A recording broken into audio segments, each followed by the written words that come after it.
Halo Sobat Bisnis, balik lagi di World Cup Vaganza. Kali ini kita bukan sembarang orang yang kita datangkan, tapi ini adalah expert di sepak bola, tapi expertnya di bisnis.com.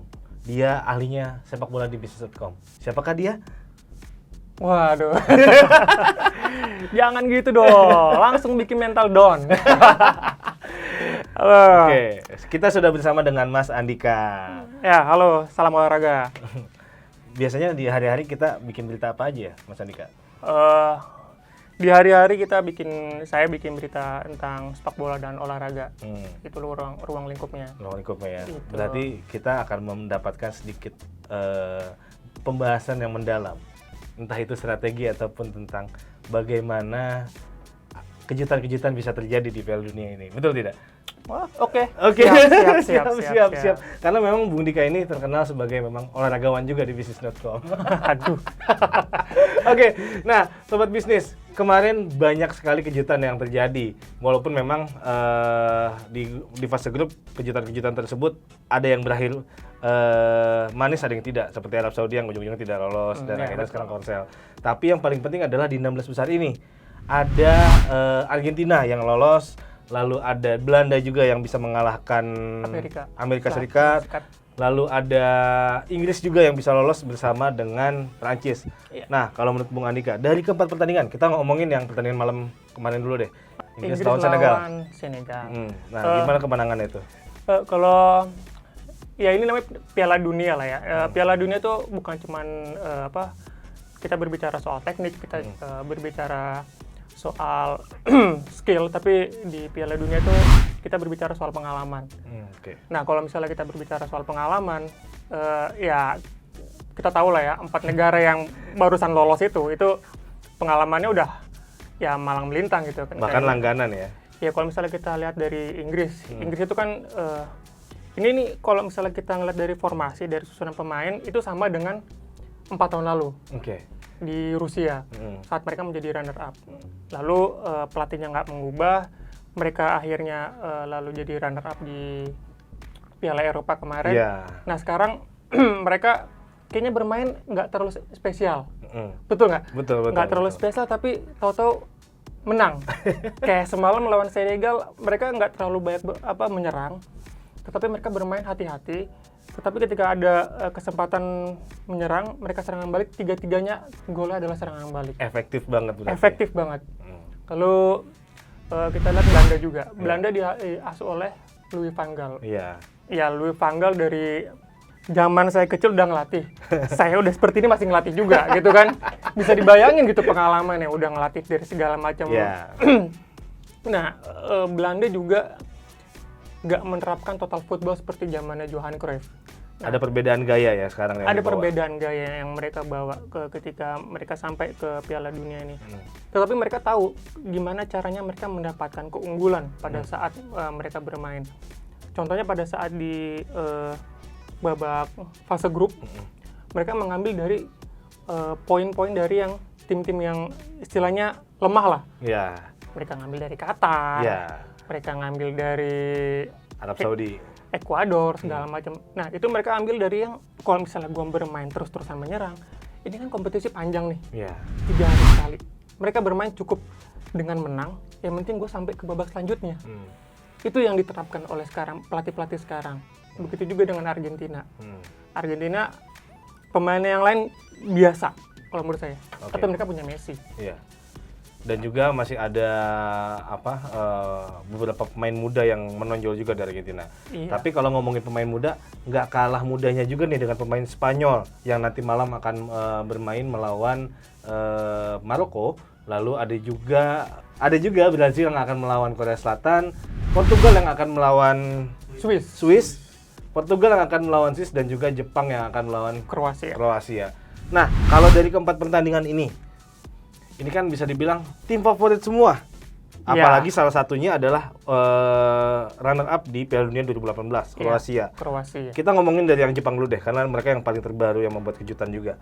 Bagaimana Jepang bisa melawan Kroasia dan mewujudkan mimpinya? Karena di bagannya target Jepang itu, mereka menargetkan 8 besar di World Cup 2022 ini. pernah kebayang nggak Jepang bermain akan seperti waktu fase grup? Enggak. Nggak pernah kebayang Nggak kan? pernah kebayang. Asli. Biasanya tuh Jepang tuh bermainnya nggak terlalu untuk kecepatan, untuk tempo tidak terlalu tinggi, tapi di fase grup tinggi banget itu. Itu yang mereka tunjukkan pada saat mereka bermain lawan Costa Rica ketika kalah. Mereka bermain frontal terus-terusan, tetapi ketika mereka diserang sekali oleh Costa Rica, percaya nggak? Costa Rica itu mencetak gol satu tendangan ke gawang. Satu tendangan ke gawang itu langsung gol. Tetapi ketika mereka bermain melawan Spanyol, ketika bermain melawan Jerman, mereka cuma menunggu. Tetapi mereka tahu kalau mereka tuh punya pemain yang sangat cepat untuk melakukan serangan balik. Ada Ao Tanaka, ada Ritsudoan, segala macam. Nah itu yang mereka push untuk melakukan serangan balik. Karena mereka tahu back Eropa ini nggak punya kecepatan untuk menahan serangan-serangan balik dari pemain-pemain Asia. Itu yang mereka lakukan. Nah lawan Kroasia, pelatih Jepang pasti juga udah mulai berhitung lah ya. Nggak mungkin gue menerapkan taktik yang sama pada saat gue melawan Kroasia, pada saat gue melawan Spanyol, meskipun itu menang. Karena tipenya Kroasia itu hampir sama dengan Jepang. Mereka cuma menunggu. Itu yang mereka lakukan juga pada saat mereka melawan Kanada. Pada saat melawan Kanada, mereka udah serang habis-habisan nih sama pemain-pemain muda. Kebobolan satu gol membuat mereka nggak panik karena mereka udah punya pengalaman, udah sampai runner up di 4 tahun lalu. Tapi ketika pemain-pemain muda ini kecapean, serangan balik habis Kanada. Di media luar itu memprediksi pertandingan ini akan sampai ke babak penalti. Saking sengitnya ya? Saking sengit ya, karena dua negara ini itu mempunyai tipe permainan yang hampir sama. Sama-sama menunggu, sama-sama melakukan serangan balik. Itu yang tipe juga dengan Maroko kan? Maroko juga bisa dibilang juga mereka tidak terlalu banyak menyerang, menunggu. Sedangkan berbeda dengan lawannya nanti Spanyol. Spanyol lebih banyak menguasai. Tapi seberapa kuatkah nih belakangnya? Karena kan kita tahu belakang ada Saiss yang memang menjadi andalan di lini belakangnya Maroko. Tapi apakah mereka bisa menahan juga Spanyol seperti Jepang menahan Jerman dan juga Spanyol waktu kemarin? Kuncinya kalau kita lihat permainannya Maroko itu adalah di Hakim Ziyech. Hakim Ziyech sama Amrabat. Dua pemain itu aja. Ketika lawan Belgia, dua pemain itu yang berhasil membuat pertahanan sayap kirinya Belgia itu kocar-kacir segala macam. Nah, kalau misalnya permainan kedua pemain ini di pressing segala macam, dijaga ketat. Di situ ada Busquets kalau misalnya di lini tengahnya Spanyol. Nggak bakal berkembang Maroko. Kuncinya di dua pemain itu. Di dua pemain ini. Tapi kan Spanyol kelemahannya itu kan kalau misalnya kita lihat ketika lawan Jepang juga itu di serangan balik kan. Iya. Serangan balik. Nah, gimana caranya nih? Gimana caranya nih Luis Enrique bisa menahan sayap-sayapnya yang si Jordi Alba di sebelah kiri dan Carvajal di sebelah kanan itu nggak terlalu maju. Karena kalau misalnya kita lihat serangan balik Maroko yang cepat itu bisa bisa bikin pertahanan lawan itu jadi kayak teteran. Oke, kalau tadi masalah Jepang dan Maroko mempunyai tipikal yang sama, berbeda dengan Korea Selatan. Korea Selatan bisa dibilang bermain mendominasi. Walaupun mereka terbilang bukan unggulan, tetapi di setiap pertandingan mau itu lawan Senegal ataupun lawan Portugal kemarin, mereka justru malah mendominasi. Portugal malah yang banyak bertahan. Ini kira-kira akan membawa keberuntungan juga nggak buat Korea Selatan melawan Brasil? Berat ya. Kita ngelihat susunan pemainnya si Brazil itu sangat edan ya, karena tiap lininya itu mempunyai skill individu yang lebih bagus dan di atas rata-rata, ditambah dengan kerjasamanya tidak individualis lagi sekarang Brazil ketimbang dulu. Iya, ini sama yang terjadi dengan Polandia. Polandia kemarin bermain mati-matian untuk memperebutkan tiket babak 16 besar, sedangkan Prancis menyimpan hampir 9 pemain intinya di pertandingan terakhir penyisihan. Nah, ini yang terjadi pada saat Korea Selatan. Korea Selatan bermain mati-matian melawan Portugal untuk mendapatkan tiket babak 16 besar, sedangkan lawannya Brazil menyimpan hampir seluruh pemainnya, ya kan? Dan satu lagi, Neymar udah mulai bisa main. Bahaya ini untuk Korea Selatan. Jadi jangan main-main ya, karena nih Neymar kan kalau misalnya kita lihat ketidakhadiran Neymar di dua pertandingan itu cukup membuat barisan depan Brazil itu mati minim kreativitas lah. memang ada Richarlison, memang ada Vinicius Junior, tapi tokoh sentralnya adalah Neymar. Tipikal Vinicius dengan Neymar pun agak berbeda walaupun posisinya hampir sama kan. Iya. Neymar yang menjadi pusat perhatian, Vinicius yang bisa masuk. Nah, ketika lawan Swiss, Neymarnya nggak ada, Vinicius dijaga di marking terus-terusan. Akhirnya nggak berkembang permainan Brazil. Sedangkan Richarlison juga kemarin dijaga oleh pemain belakang Swiss, nggak bisa bergerak sama sekali. Tapi sekarang udah ada Neymar. Jadi ya hati-hati. Dengan berat hati kayak Korea Selatan kayaknya harus berhenti di 16 besar. Oke, terakhir mungkin Portugal akan melawan tim yang bisa dibilang konsisten, kuda hitam dan konsisten ya. Mau di Euro kemarin maupun di Piala Dunia sekarang. Ini Swiss dengan Shaqiri dengan beberapa pemain andalan mereka bisa nggak mengimbangi tipikal bisa dibilang ball position yang dikuasai oleh Portugal, karena Portugal terkenalnya bukan tipikal yang cepat tapi menguasai dan efektif. Iya. Kalau kita lihat dari perbandingan permainannya, Swiss ini kan sudah menghadapi Brazil ya di babak penyisihan, dan tipe-tipenya hampir sama nih. Iya betul, ya kan? betul. Ini Murat Yakin udah mulai berhitung nih gimana caranya untuk bisa mematikan kedua sayap Portugal gitu kan. Bernardo Silva.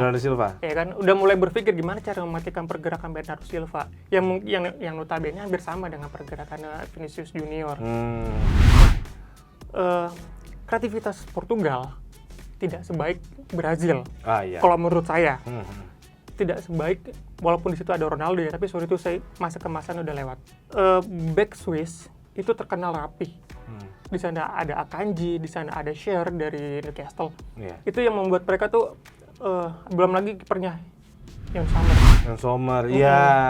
Di Euro kemarin aja dia bisa dibilang malah naik harga dengan tipikal dia yang bermain yang sangat bagus. Dan jangan lupa Swiss kemarin ketika kualifikasi mengalahkan juara Euro 2022 loh, Italia loh. Iya. Itu modal yang sangat berharga untuk bisa melawan Portugal.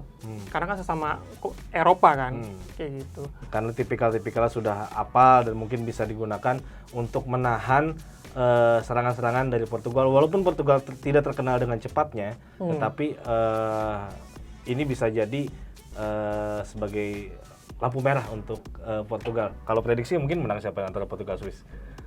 Portugal masih sih, tapi dengan skor tipis 1-0.